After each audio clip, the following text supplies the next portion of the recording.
अस्सलामुअलैकुम class 10th, कैसे हैं आप सब। उम्मीद है खैरियत से होंगे। अच्छा, हमारा बायोलॉजी का चैप्टर नंबर 1 चल रहा था, जिसका हमारा आज लेक्चर नंबर 2 है और इसका टॉपिक है ह्यूमन डाइजेस्टिव सिस्टम।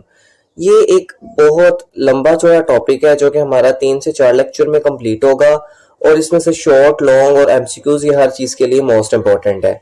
ठीक है, तो हम इसको स्टार्ट करते हैं। स्टार्ट करने से पहले एक जरूरी बात मैं आपको ये बता दूं कि ये जो मैंने ये सारा कुछ लिखा है ना, इसके अंदर नोट्स बनाए हुए हैं, ये आपके फायदे के लिए। ये बहुत तरतीब से मैंने बनाए हुए हैं। अगर आप इन्हें ऐसे ही याद कर लेंगे तो ये आपके लिए फायदेमंद साबित हो सकते हैं और पेपर में आपको फुल मार्क्स लेके दे सकते हैं। ठीक है, और जो खास इंपॉर्टेंट लॉन्ग क्वेश्चन है वो मैं आपको साथ साथ बताता जाऊंगा, वो मैंने और ज्यादा अच्छे तरीके से बनाए हुए हैं। तो चलिए बगैर टाइम वेस्ट किए स्टार्ट करते हैं। सबसे पहले ह्यूमन डाइजेस्टिव सिस्टम में पहली सबसे इंपॉर्टेंट चीज होती है एलिमेंट्री कैनाल। अब एलिमेंट्री कैनाल क्या होता है? अब हमारा या इंसानों की बात कर ले, पूरा का पूरा डाइजेस्टिव सिस्टम एक लॉन्ग ट्यूब के ऊपर मुश्तमिल है। मतलब आपके मुंह से लेके गले से जो आपकी ट्यूब जाती है स्टमक तक, ये भी एक ट्यूब है। अब स्टमक भी उस ट्यूब का एक हिस्सा है। मैदा आपका उस ट्यूब का वो थोड़ी सी फूल जाती है, बस वहां से वो एक बैग टाइप बन जाता है वो एक ही ट्यूब। उसके बाद स्मॉल इंटेस्टाइन, लार्ज इंटेस्टाइन, वो एक ही ट्यूब है, उसके अंदर कोई ब्रांच नहीं है या कोई नई चीज शुरू नहीं हो रही। और एनस तक, मतलब पूरे का पूरा डाइजेस्टिव सिस्टम सिर्फ और सिर्फ एक ट्यूब के ऊपर मुश्तमिल है और हम उस पूरी ट्यूब को कहते हैं एलिमेंट्री कैनाल। क्या जी? अब मैं आपको इसकी पिक्चर भी दिखाता हूं ताकि आपको इसकी ज्यादा अच्छे से समझ आए। पहले हम इसको पढ़ते हैं। Human digestive system consist of long tube. मतलब इंसानों का जो डाइजेस्टिव सिस्टम होता है सिर्फ एक ही ट्यूब, मतलब लंबी सारी ट्यूब के ऊपर मुश्तमिल होता है। एंड सम हेल्पर ऑर्गन, और इसके साथ ना कुछ हेल्पर ऑर्गन्स भी होते हैं। मतलब खाना खाने के लिए मुंह के अंदर दांत भी तो है, ये हेल्प कर रहे हैं। टांग है, ये खाने को ऊपर नीचे या उसको गले से बैक करने के लिए इस्तेमाल हो रही होती है, टेस्ट करने के लिए इस्तेमाल हो रही होती है। और लिवर और पैंक्रियाज, मतलब ये कुछ हेल्पर ऑर्गन्स और एक लंबी सारी ट्यूब के ऊपर मुश्तमिल होता है इंसानों का पूरा डाइजेस्टिव सिस्टम। और इस ट्यूब को, this tube is called alimentary canal. और इस ट्यूब को क्या कहते हैं? Alimentary canal. अच्छा जी, it starts at the mouth and ends at the anus. ये मुंह से स्टार्ट होके एनस पे जाके खत्म हो जाती है। अच्छा जी, salivary glands, liver and pancreas send their juice in alimentary canal to aid digestion। अब ये पेंक्रियाज या लिवर या salivary glands जो होते हैं, ये अपना जूस क्या करते हैं? एलिमेंट्री कैनाल में ऐड कर देते हैं, जो आपकी डाइजेशन में आपको हेल्प करता है। ये जो भी इनकी सेक्रीशंस होती है, इनका जूस होता है, हमने अभी इसको आगे स्टडी करना है। अब हम पिक्चर देखते हैं। ये देखिए, अब इसके अंदर मैं अगर आपको दिखाऊं तो हमारे पास ये एक माउथ है। ठीक है, इस माउथ में से, मतलब यहां से एलिमेंट्री कैनाल शुरू हो गई है और ये यहाँ गले से होके ये लंबी सारी ट्यूब है। अब ये देखिए, स्टमक भी इस ट्यूब का हिस्सा है, बस ये थोड़ा सा ज्यादा फूला हुआ बैग टाइप है। उसके बाद ये देखिए, ये नीचे से स्मॉल इंटेस्टाइन में मिल गई है और ये फिर स्मॉल इंटेस्टाइन में थोड़े से कर्व्स हैं। ठीक है, ये कर्व्स बाद में जाके लार्ज इंटेस्टाइन से मिल जाते हैं और ये फिर लार्ज इंटेस्टाइन से घूम घुमा के सारा का सारा ऐसे एनस में आके ये ट्यूब यहाँ पे खत्म हो जाती है। मतलब ये पूरा का पूरा डाइजेस्टिव सिस्टम एक ट्यूब पे मुश्तमिल है। ये सिंगल ट्यूब है जिसके अंदर कहीं से मोटी हो जाती है, कहीं से पतली हो जाती है, बट है सिंगल ट्यूब। और इस ट्यूब को नाम देते हैं एलिमेंट्री कैनाल का। और ये देखिए, जैसे इसके साथ लिवर लगा हुआ है, ये लिवर है, ये छोटा सा नीचे पैंक्रियाज है पत्ते जैसा। ठीक है, ये जो हमारे पास होते हैं ना ऑर्गन्स, ये हेल्प करते हैं डाइजेशन में। ओके, तो ये था हमारे पास एलिमेंट्री कैनाल का टॉपिक। माय डियर स्टूडेंट्स, आगे हमारे पास पहला जो डाइजेस्टिव सिस्टम के अंदर पार्ट होता है या डाइजेशन के दौरान सबसे पहले जो काम स्टार्ट हो जाता है वो आपका ओरल कैविटी में होता है। ठीक है, अब मैं अपना राइटिंग मटेरियल आपको दिखाने से पहले आपको बता देता हूं ओरल कैविटी होता क्या है। आपके मुंह के अंदर जितनी भी जगह है उस सारी की सारी को ओरल कैविटी कहते हैं। ओरल मुंह से निकला है। ठीक है, तो दांतों के दरमियान ये जितना भी एरिया मुंह के अंदर है इसको ओरल कैविटी कहते हैं। और इसके अंदर जो भी काम हो रहा है हम इसको कहते हैं डाइजेशन इन ओरल कैविटी। कोई किसी भी खाने की डाइजेशन यानी उसकी ब्रेक डाउन आपके ओरल कैविटी से स्टार्ट हो जाती है। इससे लास्ट जो लेक्चर था जिसके अंदर मैंने स्टेप्स और इन ह्यूमन डाइजेशन बताए थे, उसके अंदर मैंने आपको बताया था कि इंसान जो खाना खाता है वो खाना एनर्जी हासिल करने के लिए या कुछ खास न्यूट्रिएंट्स हासिल करने के लिए खाता है, और वो न्यूट्रिएंट्स ब्लड में मिलने होते हैं। तो जैसे आप खाना खाते हैं एज इट इज वो चीज ब्लड में मिक्स नहीं हो सकती, तो उसको तोड़ना पड़ता है और छोटे छोटे सब्सटेंसेस में कन्वर्ट करना पड़ता है, ब्रेक डाउन करनी पड़ती है। इस ब्रेक डाउन को हमने नाम दिया था डाइजेशन का, ठीक है। और ये डाइजेशन सबसे पहले ओरल कैविटी में स्टार्ट हो जाती है। कैसे? ओरल कैविटी में दांतों से आप उस खाने को तोड़ना शुरू कर देते हैं। ब्रेक डाउन ओरल कैविटी से शुरू हो जाती है। अब हम देखते हैं ओरल कैविटी होता क्या है। The space behind the mouth is called oral cavity and mouth cavity.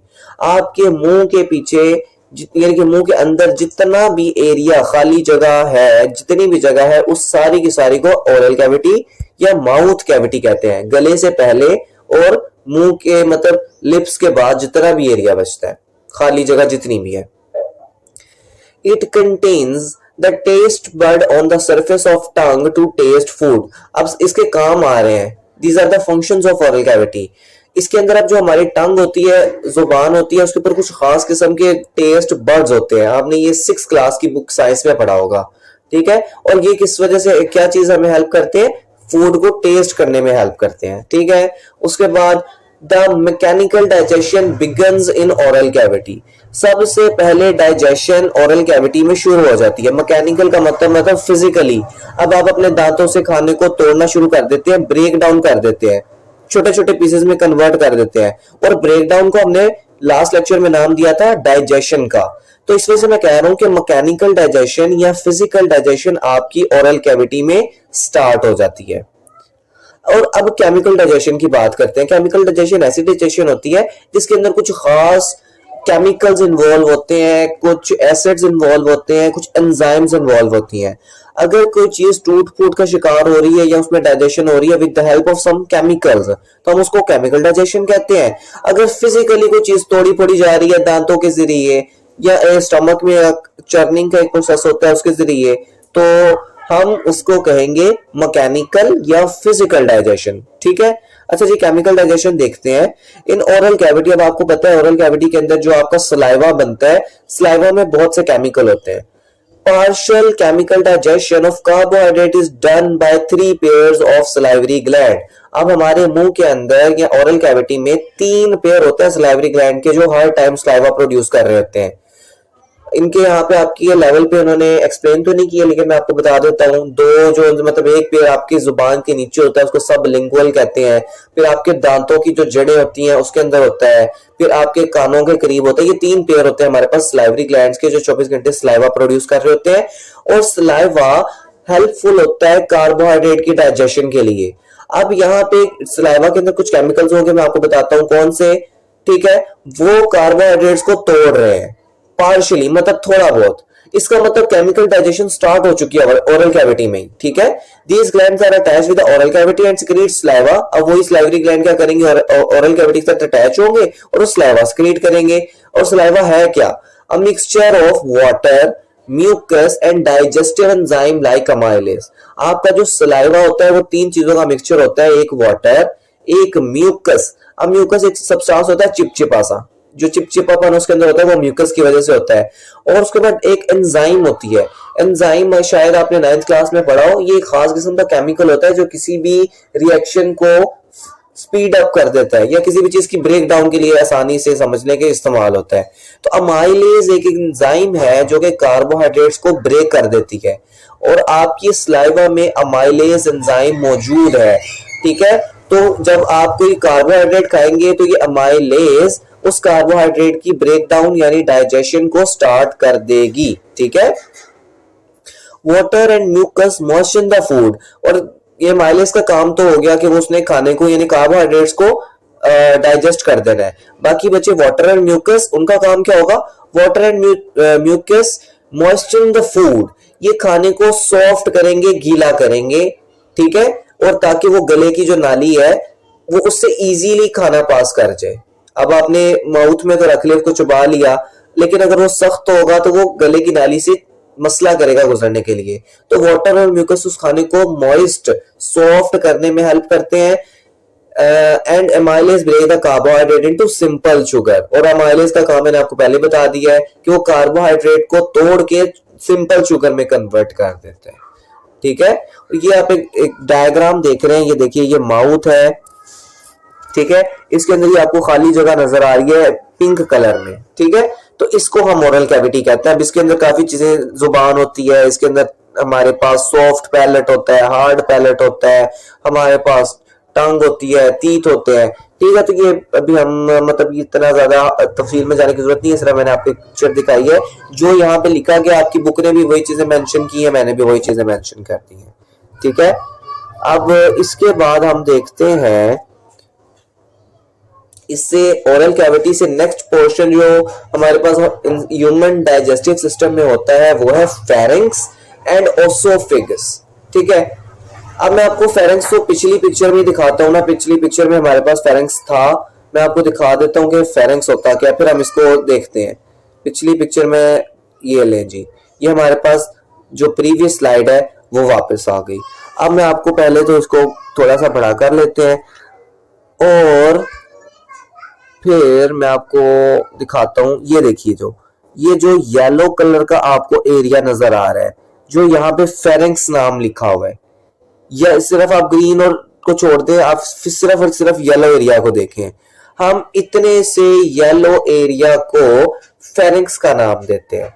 अगर आप गौर करें तो ये जो ट्यूब है हमारे पास, मैं आपको पेंट करके दिखाता हूं। ये जो ट्यूब है ना, ये हवा को आपके लंग्स तक लेके जाती है, ये ट्यूब खाना आपके स्टमक तक लेके जाती है, ये आपकी ओरल कैविटी है। ठीक है, और ये ग्रीन और येलो एरिया आपके माउथ को अटैच कर रहा है आपके विंड पाइप के साथ और आपके फूड पाइप के साथ। मतलब ये एक स्पेसिफिक एरिया है आपके माउथ के बाद, मतलब जिसको हम गला कहते हैं आसान अल्फाज में, ये गले को फेरिंक्स कहते हैं।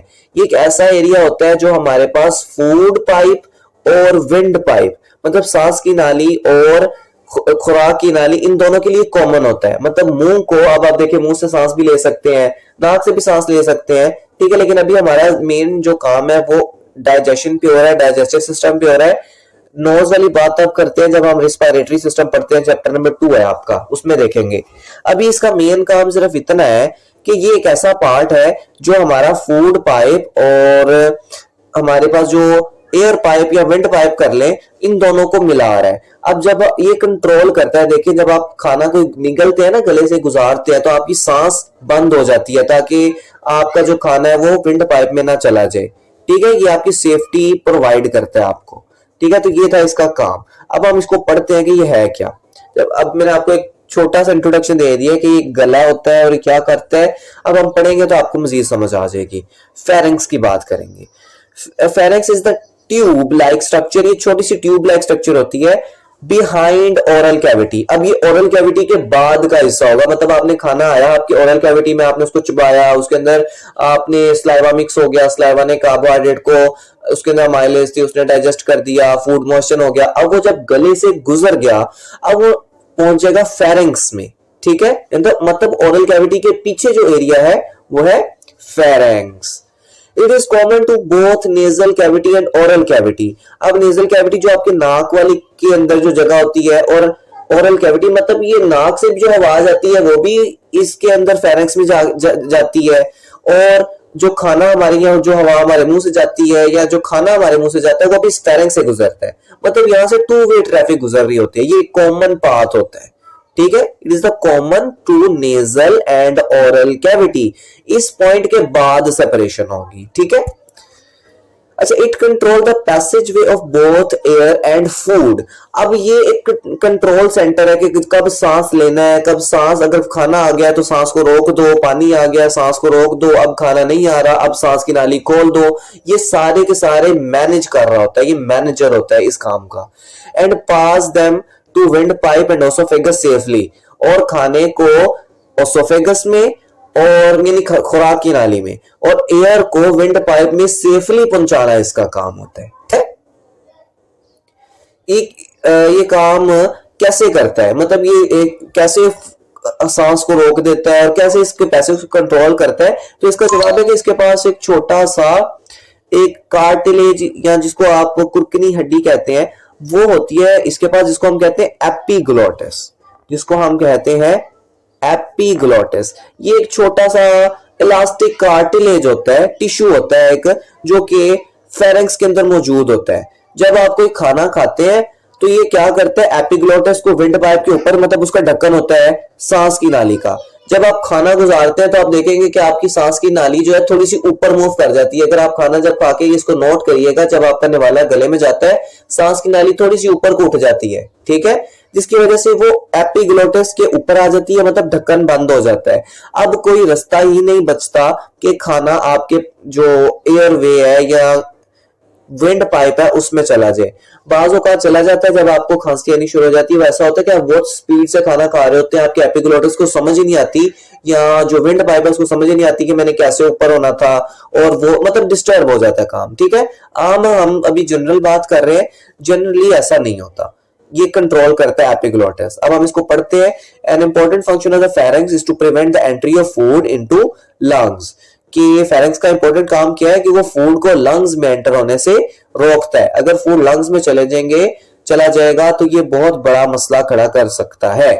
Okay, it is done with the help of N elastic cartilage tissue called epiglottis, और ये काम किस तरीके से करता है, with the help of a elastic cartilage tissue called epiglottis. ये वही डायग्राम आपको मैंने दोबारा दिखा दी जिसके अंदर आपको फेरेंक्स शो किया गया है, ठीक है। इसके अंदर आप देख सकते हैं कि इसके अंदर जो आपका वॉइस जो विंड पाइप है ये, और ये फूड पाइप है, ये देखेंगे इसको अटैच कर रहा है और आपके माउथ को, ताकि ये देखें जो खाना आएगा मैं आपको दिखाता हूं कि अगर यहां से खाना आएगा तो ये सेफली इसको यहां पहुंचाएगा। यहाँ पे एपिग्लोटिस होगा, ये रास्ता यहां से बंद हो जाएगा, ठीक है।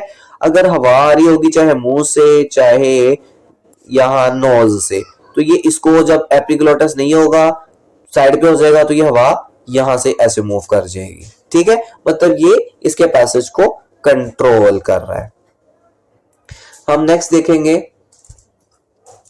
नेक्स्ट हमारे पास ओसोफेगस। ओसोफेगस वही खुराक की नाली को हम साइंटिफिक टर्म्स में ओसोफेगस कहते हैं। अब आपकी जो खुराक की नाली है उसको हम क्या कहेंगे, oesophagus.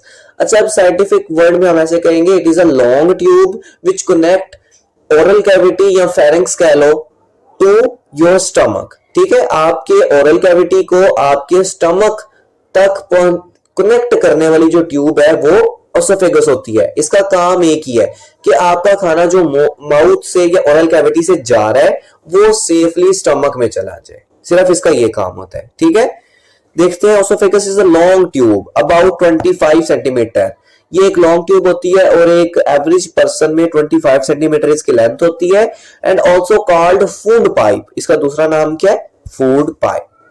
It sends food from pharynx to stomach, और इसका काम क्या है, ये फेरेंक्स से फूड जो भी होता है स्टमक तक पहुंच जाता है, सिर्फ इसका यही काम है।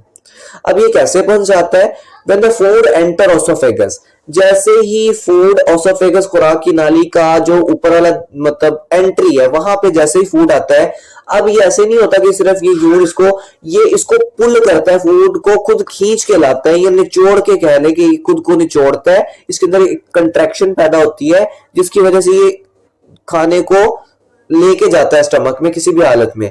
यहां तक कि अगर आप उल्टे भी लटक के खाना खाएंगे तो फिर भी आपके स्टमक तक ही जाएगा, ठीक है। तो ये इसका काम होता है, चाहे आपकी जो सी मर्जी पोजीशन हो, इसने खाना स्टमक तक ही पहुंचाना है। मैं आपको डायग्राम दिखाता हूं इसकी, ये देखिए जरा। अब यहां पे खाना देखे एंटर हुआ, ये यहां से इसके मसल्स क्या करते हैं, कॉन्ट्रैक्ट करते हैं, ठीक है।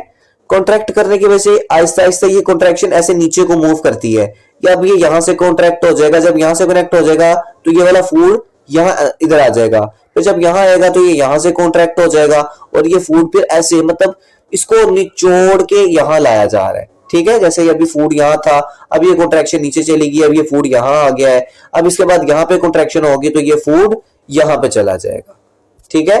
तो इस तरीके से इसका काम होता है कि ये फूड को अपनी पोजीशन तक पहुंचाए, स्टमक तक सेफली किसी भी सूरत में, और इस प्रोसेस को हम कहते हैं पेरिस्टालसिस, ठीक है, इस प्रोसेस को क्या कहते हैं?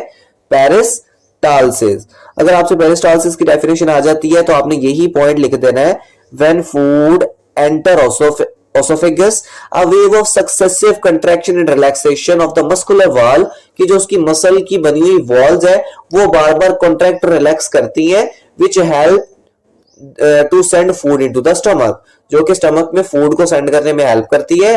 These waves are called peristalsis, और इन वेव्स को हम क्या नाम देते हैं? पेरिस्टाल्सिस। ओके, होप सो आपको समझ आ गई होगी। तो बस यही था हमारा आज का एक छोटा सा टॉपिक। कल हमारा इंपॉर्टेंट एक लॉन्ग क्वेश्चन शुरू होगा, डाइजेशन इन स्टमक, जो कि बहुत इंपॉर्टेंट है और जो मैंने तैयार भी कर रखा है, बस कल आपको उसकी वीडियो मिल जाएगी। तो अगर आपको इस लेक्चर में कुछ चीज समझ नहीं आई है तो आप मुझसे कमेंट सेक्शन में अपना सवाल कमेंट करके पूछ सकते हैं, मैं आपको जरूर उसका जवाब दूंगा। और अगर आपको ये वीडियो अच्छी लगी है तो इसको लाइक करिएगा और अपने दूसरे दोस्तों को भी दीजिएगा ताकि उनका भी फायदा हो सके। तब तक के लिए हम नेक्स्ट लेक्चर में मिलेंगे, तब तक के लिए अल्लाह हाफिज, थैंक यू सो मच।